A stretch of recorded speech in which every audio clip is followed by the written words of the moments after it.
Thought Bubble Audio.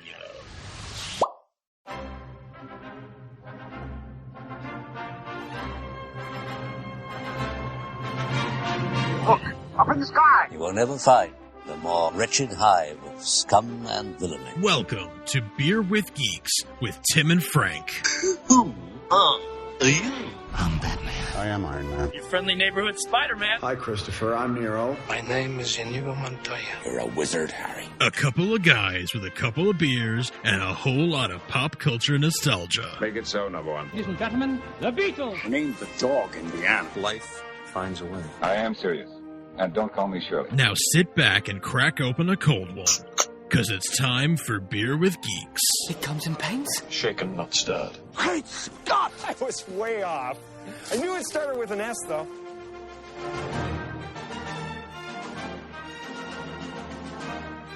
Hi, and welcome to Beer with Geeks, where two geeks geek out with beer. I'm Tim, and with me, as always, is my friend who loves looking back at a thing. It's Frank. How are you today? Hey, I'm doing great. How are you, buddy? I am doing so well. When I said looking back at a thing, I imagined you as that meme where the guy turning around going, ooh, yeah. Frank loves turning his neck around and looking at a thing. Like, look at that. That's me. Did you see that thing I just looked at, turning around? Yeah. Look back there. Hey, see you that? Look great. Yeah, you do that Hey, well. It's like the pivot, it makes everything look good. It's wonderful. Frank, it's lovely to see you today. What are you drinking? I am drinking a Smuttynose Brewing Company Finest Kind IPA. Ooh, finest kind. Finest kind. Why is it there is finest kind? Well, because there's no finer. Nothing would be finer than to be in New Hampshire in the springtime. Springtime for Hampshire and United States. No, it's a couple. Look on the can. It's just like it's a harbor seal. It's great. The harbor seal is their logo. It's Smuttynose. Yes. And it's just the two guys having a couple beers in lawn chairs in front of their camper. And that's the vibe I'm trying to curate going into the spring summer of 23. I love it. I love it so much. What are you drinking, my friend? I am drinking a cup of hot black coffee with a shot of Jack Daniel's Tennessee honey in it. Ooh, I like your style. Mm-hmm. I like that very much. It's quite good. I wish it was a little warmer, but besides that, it's okay because I like hot coffee. It's already getting lukewarm. But talking too long already. Okay, right on. So at one point, I'll based on today's topic, I'll probably be monologuing at some point, and you can just walk away and zap it. I might just walk away for 30 seconds to a minute, put it in the microwave. Yeah, yeah, exactly. He's monologuing again. Here we go. All right. Here we go. Yeah. Well, I'm probably going to be monologuing today, because as we record today, Tim, we have a birthday in the house. Birthday. Yes, that's right. Turning 85. It's me. Is the Man of Steel himself. Superman turns 85 this week. That is wild. 85. I don't remember 85. I don't remember 85 years ago. I don't remember 85 seconds ago. Like, this is wonderful. It is truly wonderful. Mm-hmm. You said it's it's somebody's birthday, and my first thought was Emperor's New Groove. It's your birthday. Nice.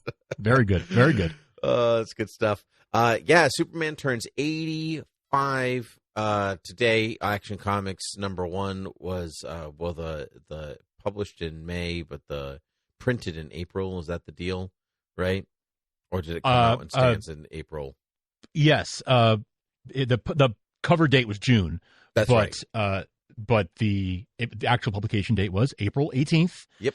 1938, 85 years ago today as we record. It's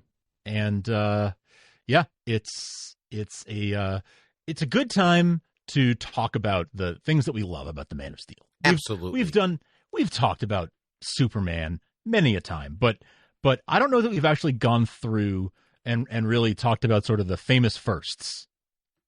No, we really haven't. Like, we've talked about some of the firsts, like, in general, the first episode of Smallville, maybe, or Man of Steel, or something like that, or Superman the movie. But we've never really talked about the first time Superman has appeared in things, the first media for a certain thing, or just our first introduction to Superman. Even when were you introduced to the Man of Steel himself? So let's go in order, though.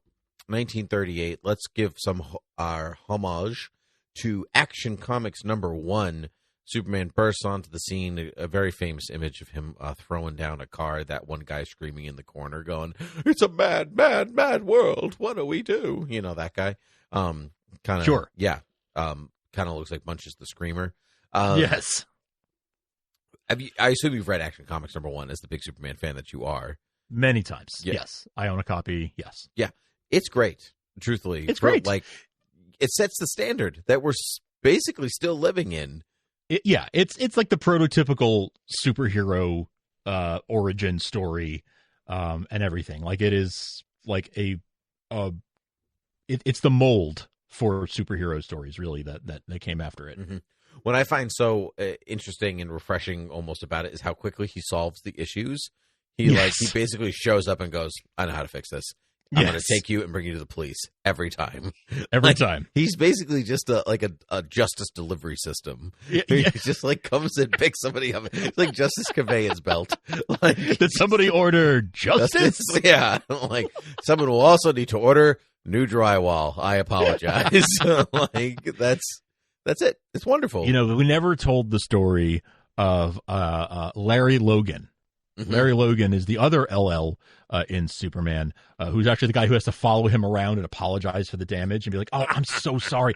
I'm so sorry. Look, this is here's my card. Give me a call. We're gonna settle this." And he just follows Superman around all day long. "Oh, I'm so sorry." Over here. Larry Logan sounds like a guy that would have a billboard. Like injured, call Larry Logan. Call Larry Logan. Superman crashed through your wall. Call Larry Logan. That's wonderful. Yeah, it's great. I mean, Action Comics set the standard. It's the first guy to have like a symbol on his chest. You know, yes, it's as simple as that. Right. It's Grant Morrison writes in his book Super Gods. He's like it's almost elemental in Zeus and his lightning bolt, but it's also just like the Red Cross. Like, you see it and you know what they do. You understand that, or even just like a country's flag. Like, it stands for so much. That's right. It's just really intelligent storytelling. From that angle. It is. Yeah. And it's that angle of like champion of the oppressed. That angle of Superman that was champion of the common man. Like that very early idea that has like sort of kind of fallen away, but like was part of the original. Yeah, sure. Story. I mean, like he's like the guy who's abusing his wife, like going after that guy and going after the corrupt politician, the landlord who's cheating his tenants, like, that kind of thing. Yeah, like, he went after real world depression issues, mm-hmm. like right from the start. But I mean, like, Superman, this is again a Grant Morrison take where he says, like, Superman is the social superhero and Batman is the capital superhero. Where, that's right. Who's breaking down the norms and who's trying to maintain the norms while also breaking the system. It's an interesting parallel between the two characters. Both of those things have fallen away and merged and changed over time and whatever else. The current issue of Batman right now, Batman's on an alternate Earth in which Bruce Wayne gives away all his money and becomes a social worker. And like, what's kind of the outcome of that? Like answering that question. But anyway, moving on from Action Comics #1, we move into. Can I actually add one last thing? Of course. After Action Comics #1, there was Superman #1, mm-hmm. which is the first time that there was a comic book devoted to one character. That's a good point. That was not on our list. I don't know if I've ever actually read Superman #1. It is similarly. It is very much in the same vein. Gotcha. Okay. Yeah. Well, yeah. There you go. By the way, they're both on the Internet Archive, and I'm putting those in the show notes if you want to read them there. Nice, dude. Next up is the Fleischer cartoons, the Superman produced Fleischer cartoons, which are just still very beautiful to gorgeous. Watch. Soon coming to a Blu-ray player near you. I'm so excited for that. Me too. I mean, they were. I want to say it's like 40. Like today is like 4 million an episode. 40, something like that. Yes, yes. Which is an extraordinary amount of money for how short they are. Yes. Yeah, which is why during World War II. Mm-hmm. That's why they still look good. That first one is the Mad Scientist, you know, in which, you know, the big ray, the ray that the ray gun that he's shooting at just random at Metropolis, people, and you know, Lois is in trouble as she always is, and so forth. Yeah. I think this cartoon, this Fleischer cartoon, is actually my first introduction to Superman. You think so? That's cool. We had it on tape, and I'm pretty sure that's the first time I ever had any kind of experience with Superman. Almost positive. And I love it. I loved it then. I love it now. I just love that Superman punches a ray of light, and like it just and he like beats it back, and then he folds the tube that it makes it kind of look like Play-Doh. I just love it. It's so the whole fun. thing where he's punching the light and he's flying closer to it. You know, that's like seared in my memory as an early formative image of it. It likely was my first exposure to Superman. I don't remember when I was exposed to Superman, but it likely was mine because I was telling you off mic. The day my baby sister was born, I was 3 years old, and I was given a tape of the Fleischer cartoons. So it probably was one of the first, if not the very first thing I ever saw. Yep. Even the theme is still outstanding. Oh, yeah, the Max Steiner. Yeah. Iconic. Wait, Max Steiner wrote that? Are you for real? Yes. What? Dead serious. Yes, Gone with the Wind Max Steiner wrote that. King Kong theme. Max Steiner. Like, oh my gosh, he's one of the most important iconic music composers of all time, especially film composers of all time. Like everybody that you know and love from the modern film industry owes a debt of gratitude to Max Steiner. That is unbelievable. I had no idea. That just totally made my day. It also explains why that theme is so good. Because he's basically, to go backwards, he's the John Williams of his day. Or, just, or whatever. Although John Williams is, in his 90s. So who is the John Williams of today? Hans Zimmer, I guess.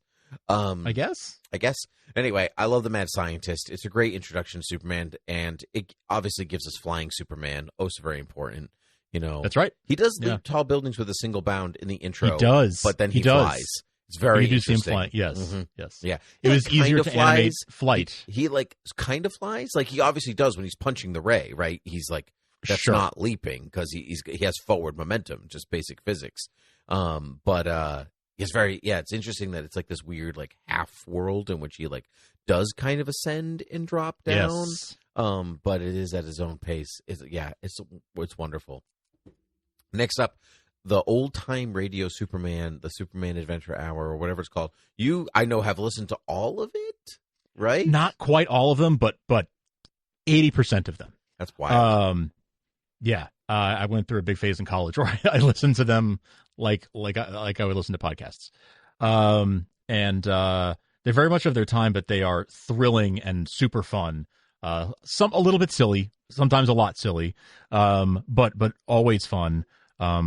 It's actually from the radio show that comic that was Superman Fights the Klan, comes from an episode or an arc from the radio show. Really? I did not know that. That's awesome. Yes. Oh, that's very cool. I don't have anything the to add Clan to of this, the Fiery Cross, they were called on the show, but it was the Clan. Great name. Yeah. Arguably. Yeah. Great name. Yeah. Yes.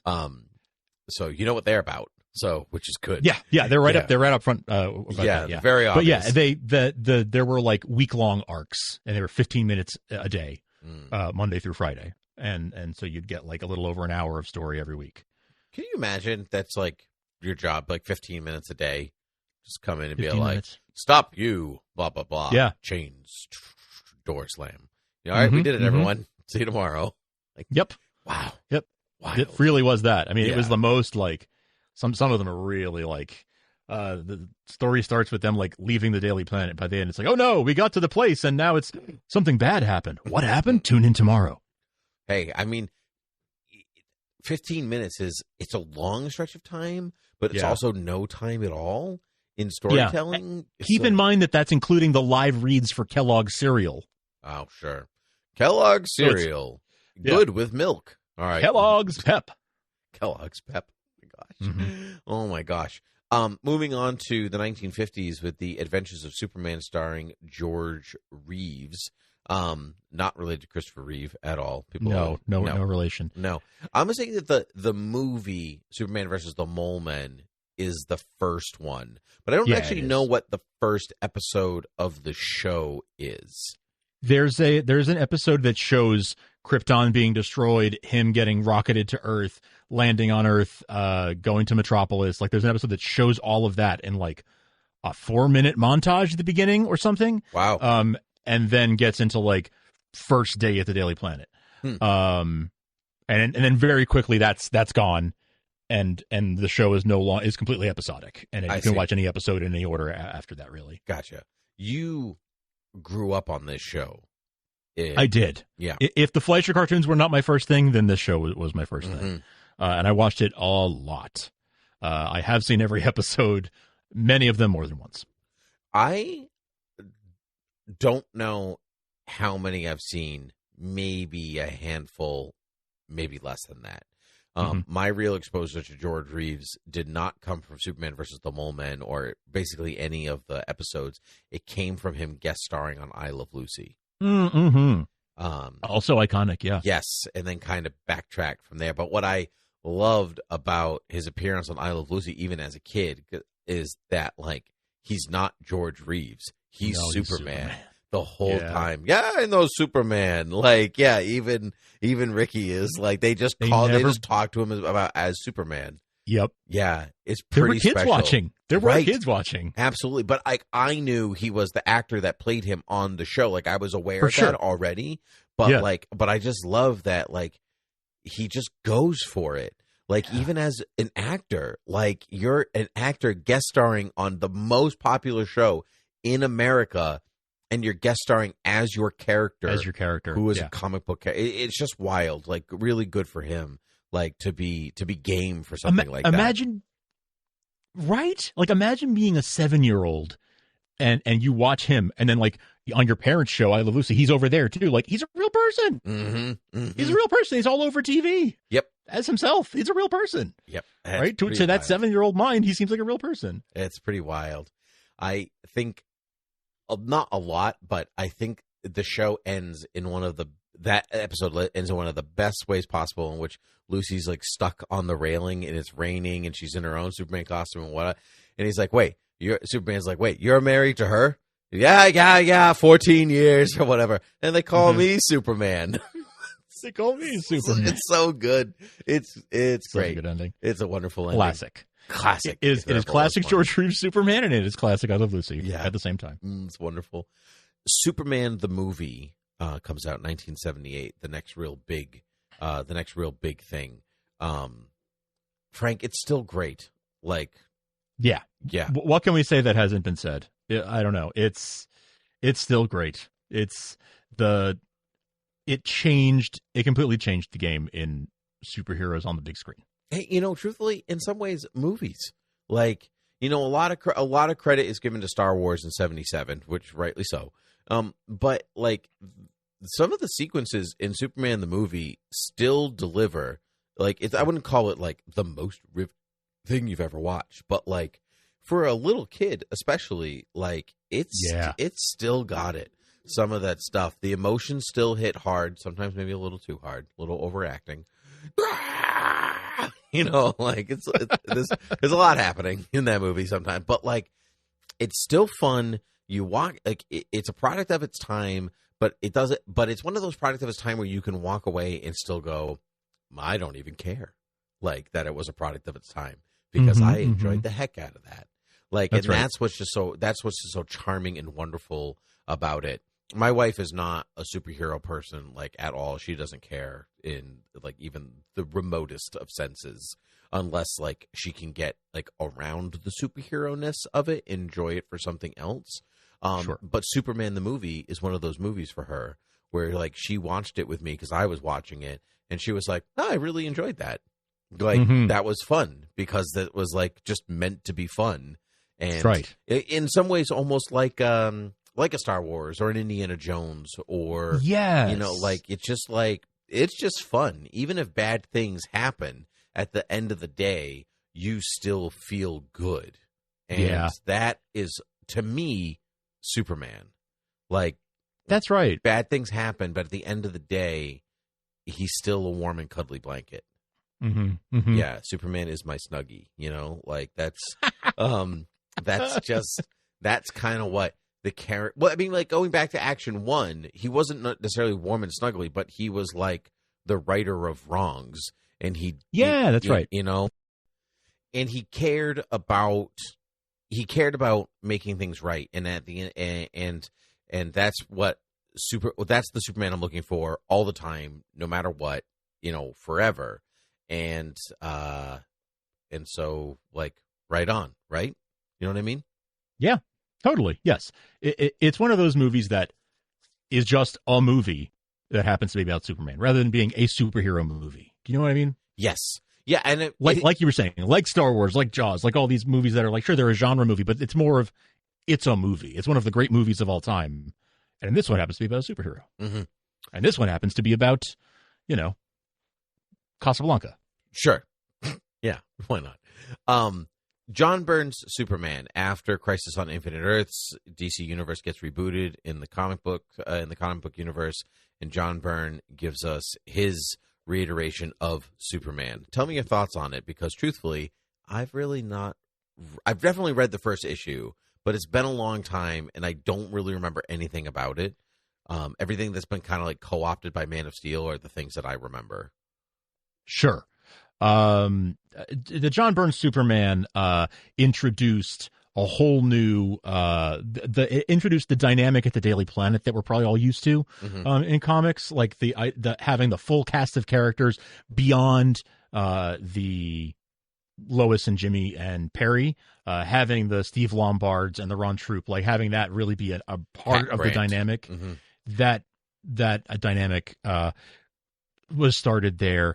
This was the beginning of the story that would lead to Superman and Lois, Superman revealing his identity to Lois for real, them getting married, like all of that was born out of it. That's all continuation of the John Byrne Superman story.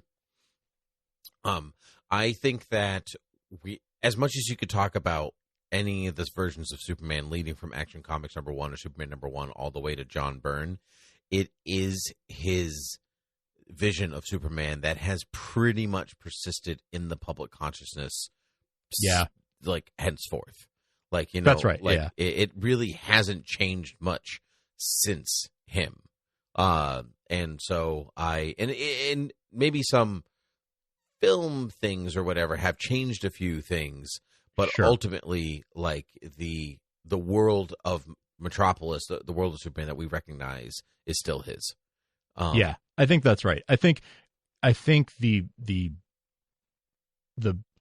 general public thinks of Christopher Reeve in terms of live action, and whatever you know about Superman comics, you probably know from John Byrne's vision of Superman. Yeah, I would maybe not exactly hold a candle to say it's always Christopher Reeve anymore. But I get your point. Yeah. Yeah. It's Reeve or Henry. Yeah, for sure. I think for sure. Lois and Clark, The New Adventures of Superman, the television show focusing mostly on Lois and Clark and not on Superman's adventures necessarily. The pilot episode is still one of my favorite hours of Superman ever. Mm-hmm. Like, fantastic. It's just so good from start to finish. It truly is one of the better pilots I've ever seen. Like, yes. it like really sells his product in a way maybe the rest of the show didn't. Yeah. Although actually I really like the first season. Actually, like I like season. I mean, I like season 1 and most of 2 a lot. Yeah, it's very fun. It doesn't take itself too seriously. It lives in that it lives in that late 80s, early 90s television where like you're in and you're out. Nobody's taking themselves too seriously. We're all here to have a good time. Yeah. It's very, very entertaining, very fun. Again, at times silly, but I love it. I have such fond memories of it. I remember watching that pilot when the night it aired, and for being, sure. Being excited because it was just another Superman show. Mm-hmm. Everyone talks about that flashback scene in the first episode of Superman and Lois, like, where the kid's like, nice costume. Like, thanks, my mom made it for me. But But Lois and Clark got there first. Yeah. Really? That's like when he's rescuing the rocket ship. And he's like, thanks, my mom made it for me. That's, Yep. when it's got the Superman of like confronting Lex on the balcony, and it's got super sleuth Lois Lane. It's, it's got great shades of Elvis Perry. Like such a good take on Perry. It is a great take. The whole show is kind of a great take on all of them. Yeah. Like I even kind of like that, just that Clark is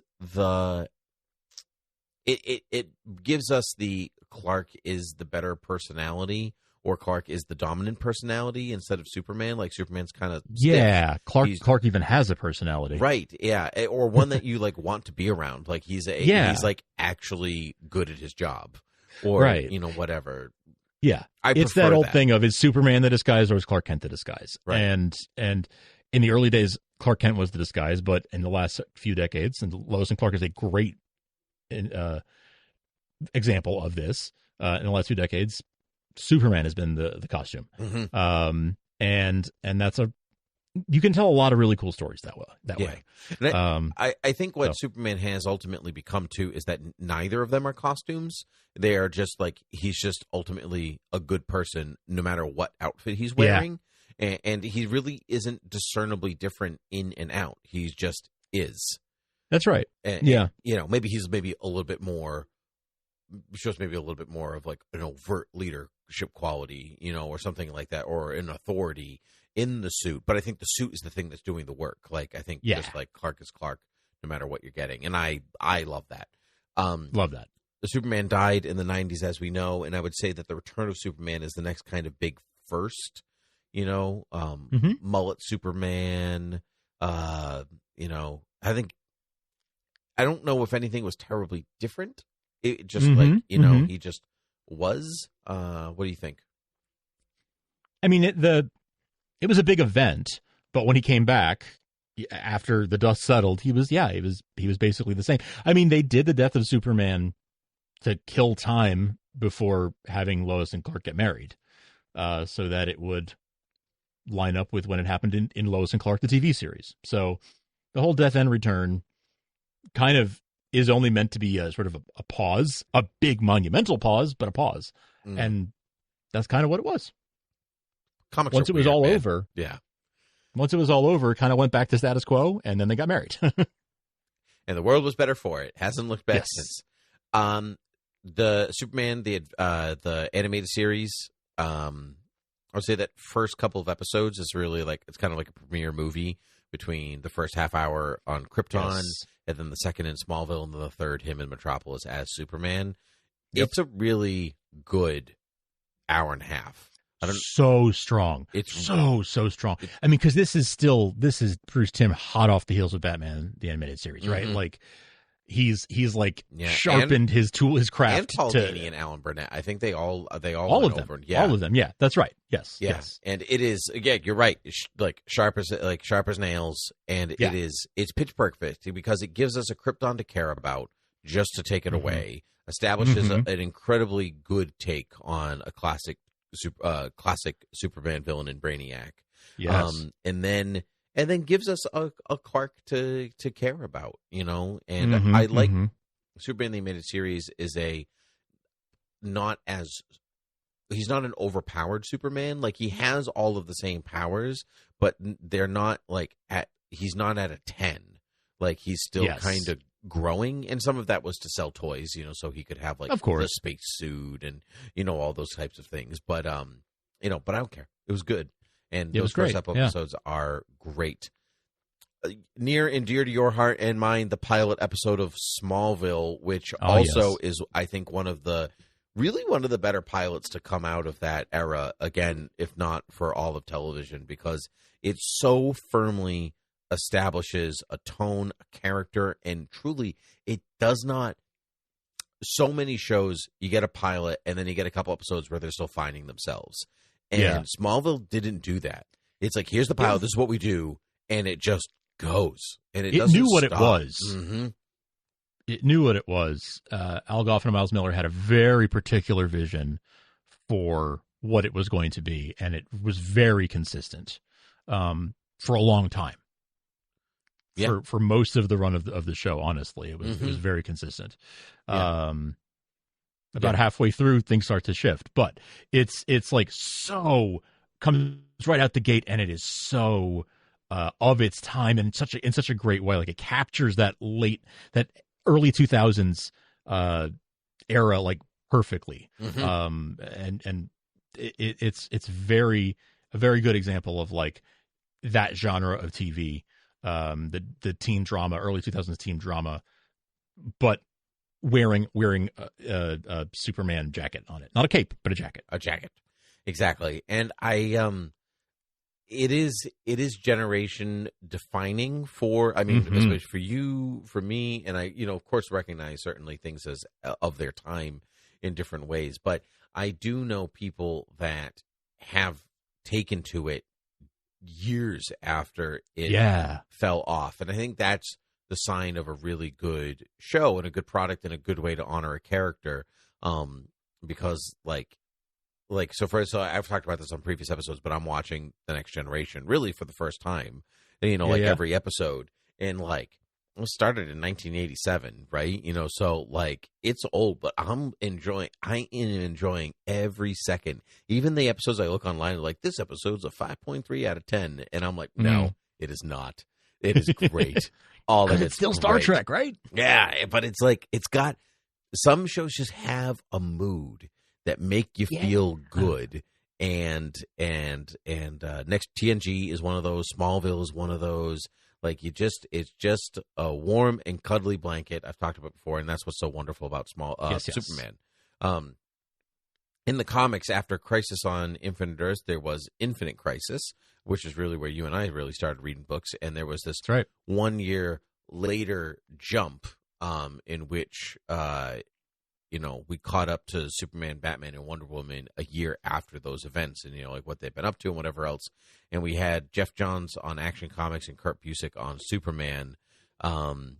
Cherished. Both of these are very cherished for me. Love these. Yeah, the Johns Superman is very good. The Busiek is not remembered as fondly, but truthfully, I really liked it. It's pretty good. It may not be like the best. It's very good though. Like, it's it is not. I think it is not remembered, not talked about enough, only because it was in the shadow of Jeff Johns at the time. But if it weren't for that, I think it would be talked about a lot more and more fondly, and just better remembered. Well, the whole point of that, one of the points of Infinite Crisis moving into the 1 year later is that superhero comics had gotten very dark because of the 90s, the death of Superman, the breaking of Batman's back, and like the killing of Maxwell Lord, and so on and so on and so on and so on, leading all of these things.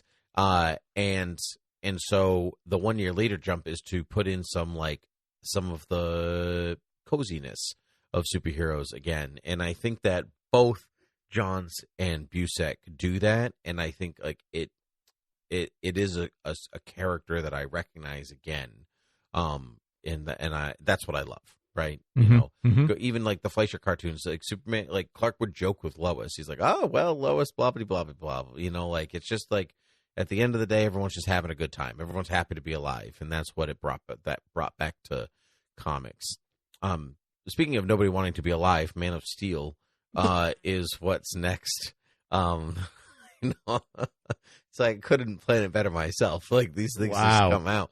Man of Steel came out in 2013.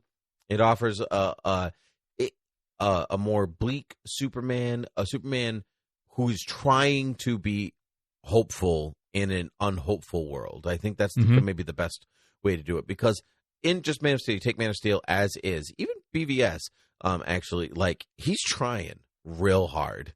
Like, he says the right things. 99% of the time, he's like trying to do people well, himself well, his family, whatever else. He's trying to honor his parents, his dad, like whatever else. But the bleakness of the world around him, I do not think really complements the character. And that ultimately is kind of like, out of all of these firsts, it's the only one that really left a sour taste in my mouth. Yeah, I think that's well said. I saw I don't remember if I've talked about it on the show. I saw a fan edit of Man of Steel that sort of trimmed down some of the areas of like focus on that like bleak world around him, and it lightens it. It noticeably lightens it. So like there is a much more hopeful movie that's there. I think that some of the other trappings of it might sometimes be a distraction, but the movie, I think, has like good bones. Yeah, it does, and so, arguably, in some of it, is some of the best Superman stuff. I would agree. I love the Krypton stuff. Love the Krypton stuff. Yeah, there's like maybe too overt religious metaphor going on. Yeah, like, at times hitting you over the head with it. Some of the best Smallville stuff, though, like some great Smallville, some really stuff. good Smallville stuff. Just like as far as even like Superman villains getting their due on screen, you know, Zod is fantastic, and so there's a lot going. There's a tremendous amount going for it. But it just like I just don't. The very nature of the core of the character versus kind of the nature of the movies that he's in they don't really mesh together. For my understanding of the character, looking at all these firsts going forward, it's just not. They don't equate. And that all goes for the next kind of wave in comics, which was the New 52, which was the next wave of almost complete reboot after Flashpoint. And the Superman really never registered with me. The Superman book by George Perez was not good. Action Comics was by Grant Morrison not it wasn't great either. And I give everybody credit for like trying to do a new thing, but this Superman was like, he was cockier, and you know, like I remember like in that first Justice League run by Jeff Johns, with you know the apocalypse attacks and whatever else, and he like fights Green Lantern and Batman, and the first thing that comes out of his mouth is like, "So, what can you do?" It's like, right, yeah. I just. New 52 to me, I think I recently put my finger on what kind of bothered me about it, even at the time, but I didn't have the words for it at the time. It's sort of what, like, baby boomer and Gen X writers thought of millennials, right? Is like, if Superman was a millennial, Batman was a millennial, this is what he'd be like. And I feel like it rings a little hollow because it's like, but I am a millennial, and that's not how we talk, or that's not how we think, or that's not like, you know what I mean? Yeah, that's actually that's pretty insightful. Yeah, and that's not. There's some stuff in the New 52 that I enjoyed very much, and I was actually really sorry to see it go. But Jeff Johns' Aquaman. Oh, that Aquaman was really good. The Swamp Thing run, Charles Soule Swamp Thing was really good. The Animal Man was good. Like there was some stuff. Yeah, there was some stuff in that I really enjoyed. But Wonder Woman was good. That was coming off of her Straczynski run, and then it was run after that, which took turns. But anyway, actually, so that Wonder Woman run, the Cliff Chiang, that's right, Cliff Chiang. It was Cliff Chiang, and who was? There's a couple, right? Yeah, I can't remember who was writing it. I actually just got the absolute, like, not 2 weeks ago of no that. Kidding. Yeah, I found it in Newberry. It was 50% off, and I was like, yes, nice. Yes, I need this because it is, I think, my favorite run of her entire history is that right there. I just loved what they did. And so, like, yeah, there was good stuff. But anyway, Superman wasn't really one of those, which leads us to Superman Rebirth in the comics, which I very much do like. Like got rid of the New 52 Superman, brought back the one that we kind of know, and that has kind of led us into the future of Superman with the Superman as a father and more like to his surrogate family and to his real family. And that, to me, is a very comfortable place for him because Superman, in a lot of ways, has always been kind of fatherly. And so pretty much since the 50s. And it's, I think it's where many people just feel comfortable with him as a person, you know, like, and I just, because I never liked that, like, young people can't relate to father figures. Like, I don't think that's true at all. Atticus Finch was one of my favorite characters, like, as a kid, you know, and he's just a dad quite literally just like he's a dad who does his job, and so so true, right? And that kind of in a nutshell is Superman. He's a dad that does his job, and that's right. Yeah, and I just love that. What about you? I'm also a dad, and I also do my job. Yes. Yeah. Is that what you meant? Yes, of course. Yeah. No, I think that Rebirth Superman really, it's actually, I think, ties in very nicely into what we're going to talk about next with Superman and Lois coming to the CW. But it's that same fatherly Superman, right? He's literally he is a father. After being fatherly for so long, he actually is a father, and we get to see him navigating that world and that dynamic. And it's in Rebirth and in Superman and Lois that we get to really explore that dynamic more, in more depth. Yeah, and it is actually what, now that we have this version out there of Superman as a father. We'll talk about Superman and Lois in a second. We didn't talk about Superman Returns because it exists within the Reeves verse. It is supposed to be a continuation of that, but that is one of the troubling aspects of Returns, is that he's not given the opportunity to be that father figure that's like in a weird way like taken from him. Like it's taken from the audience, taken from him, and that's it's very unsettling even. It just like, that's not the character. It's just not, you can do whatever you want. Like you can write a story however you want because they're not real. And so so you can craft the story to align with a character. That's kind of the point. You don't have Indiana Jones say fight interdimensional beings, or say, because that doesn't really align with what you've told us about the character previously. There is a fine difference, but there's a difference between like going into new territory and staying true to a character. Like you can have Superman get married and have a child because that's a natural progression that we recognize as him as like a human-esque character, right? Or one with human attributes that lives in a modern context. So like, not that having a child and not knowing about it isn't something that happens to people, but it's just like, it's not who he is. So why would you make that way? Yeah, I agree. I agree with that. That was my first hang up with that movie when it came out. I've learned to really sort of, it does exist. The movie exists. So what do I think about it?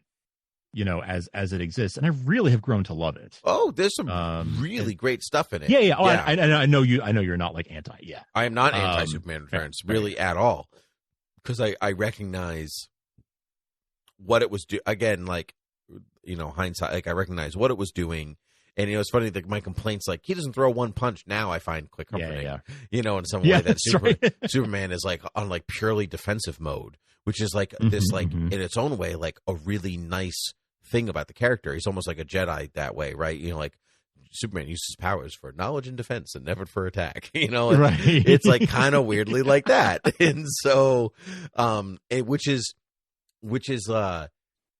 almost like a fatherly quality, and like a good fatherly quality that is then just like robbed, so it's weird. Anyway, Superman and Lois is great. I love it so much. It's one of the best takes on Superman that I've ever seen.